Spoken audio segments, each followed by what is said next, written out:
Hello viewers, இன்றைக்கி அருமையான சுவையில் ஒரு சிக்கன் பிரியாணி செய்யலாம் வாங்க. அதுக்கு முதல்ல ஒரு அடிகனமான பாத்திரம் முதல்ல வச்சுக்கோங்க, இல்லைன்னா தீ பிடிச்சிரும். முதல்ல ஒரு 25 கிராம் நெய் ஊற்றிக்கலாம்.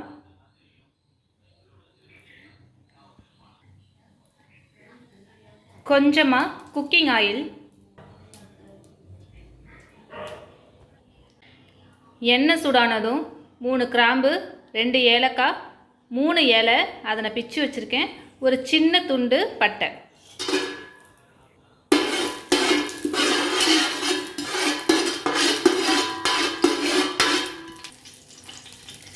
ஒரு 4 பெரிய வெங்காயத்தை நீட்டு வாக்கில் அரிஞ்சு வச்சுருக்கேன், அதை போட்டுக்கலாம்.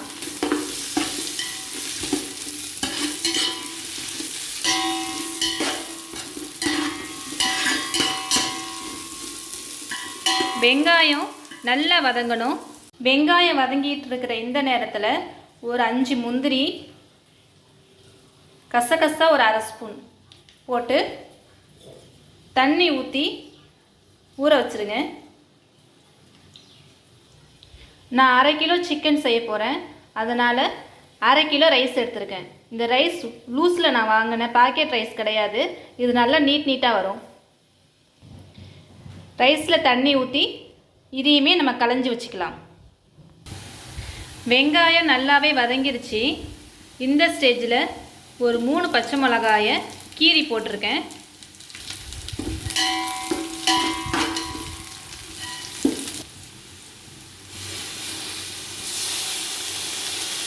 ஒரு பிடி புதினாவும் மல்லியும் கலந்து ஒரு பிடி நான் போட்டிருக்கேன். இப்போ நல்லா வதக்கிடலாம். இந்த ஸ்டேஜில் நம்ம கழுவி வச்சுருக்கிற சிக்கனை அதில் போட்டுடலாம். நான் மஞ்சத்தூள் போட்டு நல்லா கழுவி வச்சுருக்கேன். இப்போ நல்லா கலந்துடுவோம். நல்லா கலந்தாச்சு. ஒரு 2 மினிட்ஸ் ஒரு மூடி போட்டு மூடி வச்சுருவோம். அந்த இஞ்சி பூண்டு பேஸ்ட்டு சிக்கனில் ஏறிட்டோம். இப்போ ஒரு மிக்ஸி ஜார் எடுத்துக்கோங்க. அதில் 1 ஸ்பூன் அளவுக்கு மிளகு, 1 ஸ்பூன் அளவுக்கு ஜீரகம், 1 ஸ்பூன் அளவுக்கு சோம்பு, கொஞ்சமாக தண்ணி ஊற்றி இதை ஒரு கொரன்னு அரைச்சி அதில் ஊற்றணும். இப்போ நம்ம அரைச்சி வச்சதை இதில் ஊற்றிடலாம். 1/2 ஸ்பூன் மஞ்சத்தூள், 3/4 ஸ்பூன் அளவு தனி மிளகாத்தூள், பிரியாணி மசாலா 1 ஸ்பூன், கரம் மசாலா 1/2 ஸ்பூன். இப்போ நல்லா கிளறி விட்டுருவோம். நல்லா கெட்டி தயிராக பார்த்து ஒரு 3 ஸ்பூன் அளவுக்கு ஊற்றிக்கோங்க. ஒரு அரை லெமன் எடுத்து அதில் விதையை எடுத்துட்டு நல்லா பிழிஞ்சு விட்டுடலாம்.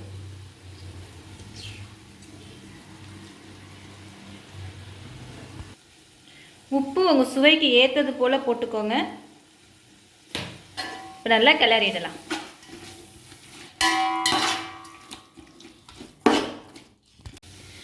சிக்கன் இப்போ பாதி வெந்துருச்சு.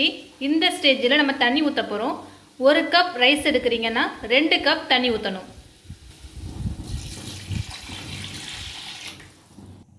நான் தேவையான அளவு தண்ணி ஊற்றிட்டேன். இந்த ஸ்டேஜில் நம்ம ஏற்கனவே ஊற வச்சுருக்கிற முந்திரியை நல்லா தண்ணி ஊற்றி அரைச்சி இதில் ஊற்றிடலாம். இப்போவே உங்களுக்கு உப்பு காரம்லாம் கரெக்டாக இருக்கான்னு பார்த்துக்கோங்க. பத்தலைன்னா இந்த ஸ்டேஜில் நீங்கள் போட்டுக்கலாம். தண்ணி இப்படி நல்லா தளன்னு கொதிக்கணும். இந்த ஸ்டேஜில் நம்ம ஊற வச்சிருக்கிற அரிசியை அதில் போட்டுடலாம்.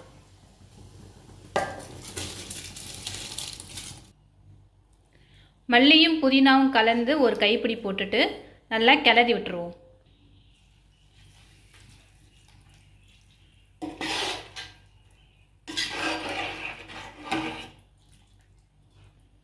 ஒரு மூடி போட்டு சிம்மில் வச்சு ஒரு 2 மினிட்ஸ் வேக விடுங்க. பாருங்கள், 2 மினிட்ஸ்க்கு அப்புறம் இப்படி இருக்குது. இந்த ஸ்டேஜில் கரண்டியோட அடிப்பக்கமாக திருப்பிட்டு லேசாக அப்படியே கிளறி விடுங்க. அரிசி உடையாமல் பார்த்துக்கணும். மூடி வச்சுட்டு அப்படியே விட்டுறக்கூடாது. இடையில லேசாக கிளறி விடணும். இப்போ மூடிடலாம். இப்போ சாதமும் தண்ணியும் ஒரே சம அளவில் இருக்குது.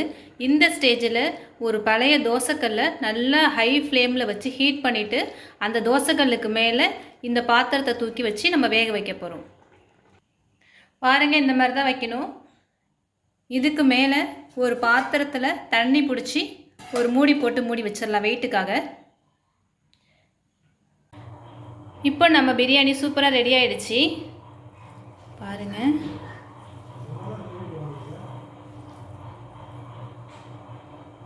நல்ல வாசனையாக சூப்பராக இருக்குது. அடுப்பை ஆஃப் பண்ணிவிட்டு இப்போ நம்ம சர்வ் பண்ணிடலாம். இதே போல் நீங்களும் செஞ்சு பார்த்துட்டு எப்படி இருந்ததுன்னு கமெண்டில் சொல்லுங்கள். இந்த வீடியோ பிடிச்சிருந்ததுன்னா லைக் பண்ணுங்கள், ஷேர் பண்ணுங்கள், சப்ஸ்கிரைப் பண்ணுங்கள். தேங்க்யூ ஃபார் வாட்சிங்.